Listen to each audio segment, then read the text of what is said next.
Grabe ang protection.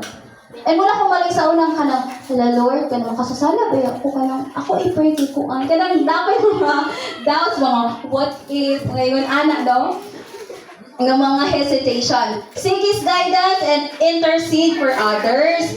And dili lang ka mag-pray sa atong kaugalingon o sa atong mga panginahanglan, brothers and sisters.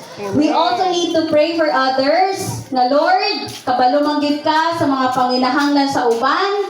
Ako iampo, no? Nga mapanalanginan nimo sila. Sa una po, that's my bad. Kanang, paano pa ba kanang, di pa manggid ko, wala ko na-born and raised as kanang born again. Kanang lahi ako mindset nga, ano mag-pray man ko sa ilaha? Nga kami ganin yung panginahanglan.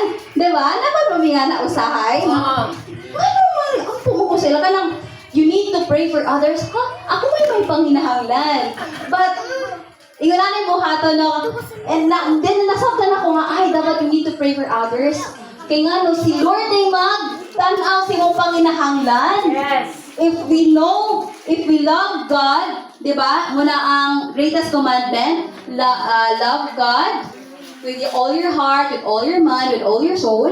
And then ang second commandment, the greatest commandment is love your neighbors. So, ato po silang yampo, despite sa itong mga kakulangon o panginahanglan. No? Yan, lagi ko nga, Lord, grabe jud ka. Grabe ka din mong pagkuan sa imong Holy Spirit sa kung pagpasabot nga. Selfish day.